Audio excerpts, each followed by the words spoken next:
Hello, everyone. It's Maya K again. I've gotten a few questions about African Americans in Korea, and I just want to make a short video response.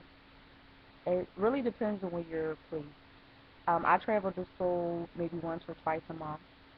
We know Seoul is the capital, and there, especially in the Itaewon district, you will see a lot of diversity, primarily because the military base is very close to Itaewon, and that's just like a huge shopping district.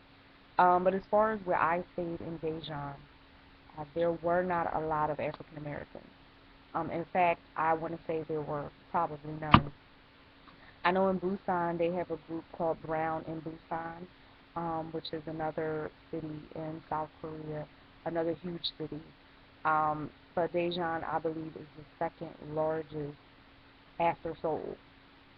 And so there were lots of times where I felt very uncomfortable, but not in so much because anybody did anything or anybody said anything. It's just the fact that, when you come from a huge urban city like I do, Philadelphia, and you move to, a country where there's just one culture, it's one race, it can seem a little overwhelming at first. But, I'm very confident. Some people would say I'm a little cocky. So if you'll find friends.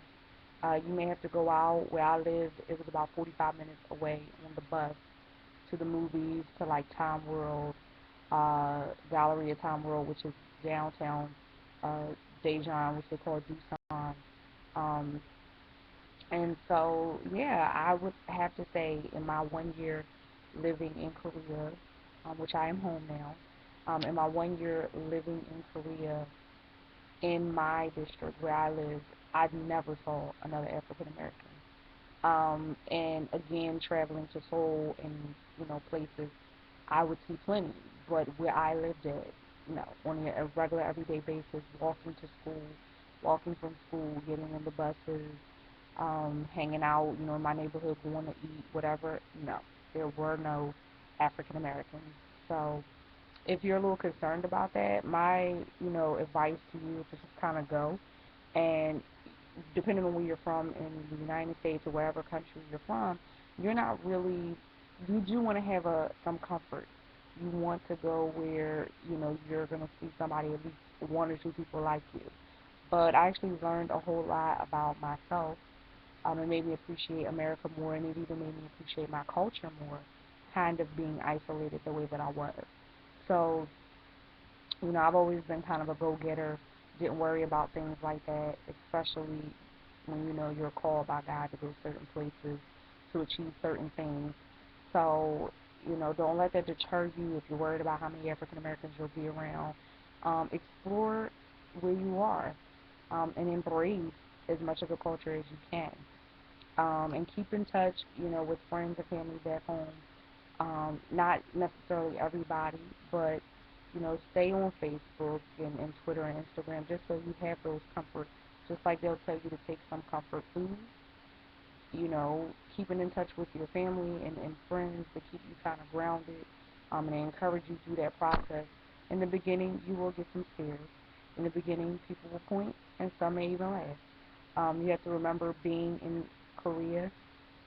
A lot of those people, uh, a lot of Koreans, I should say, to be PC, they've never been outside of Korea. Many of my children, they knew Obama very well, and that's about as much of a black person that they've ever seen. So if you are African American and you're thinking about going to Korea or going your way, embrace who you are, and embrace it even more when you get there. Um, my children loved touching my hair when I had different hairstyles, and they were amazed to see, even that my hair kind of looked like theirs when I pressed it out. Not that I was trying to. And so, don't let that deter you. Just wherever you are placed at, kind of enjoy it. And, there's nothing really outwardly racial.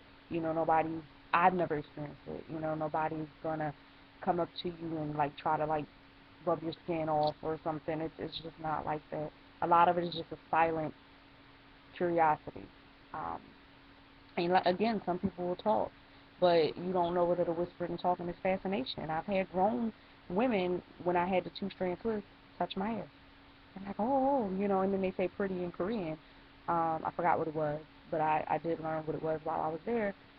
So, you may not see a lot of African Americans, you may not see any. But just be great. I mean, yes, we have, some of my children knew who Nelson Mandela was. So take that as an opportunity to teach the people around you about your culture. They will ask you questions. And I think that's a beautiful thing because a lot of them want to be more open-minded. But if you were raised in, Asia, and you were, from South Korea and you were Korean, that's all you know. So it's not even anything like it's their fault. It's a lot of the children, they can't wait to get to America and visit because they've heard so many great things about it. As far as adults go, you're just going to kind of have to roll your eyes at the stairs. You will get stared at. You're going to have to kind of just be like, whatever. I had my own red carpet out. I walk on the red carpet every day. You couldn't tell me nothing because it is so easy to kind of like feel a little self-conscious when you have millions, and I'm over exaggerating, but so many people staring at you and pointing at you when you're walking, especially the first month or two. So be encouraged. Be encouraged. And teach your kids and teach people around you about who you are. They'll ask, or, if you start to strike up a conversation, yeah, just embrace who you are. And have fun being black in Korea.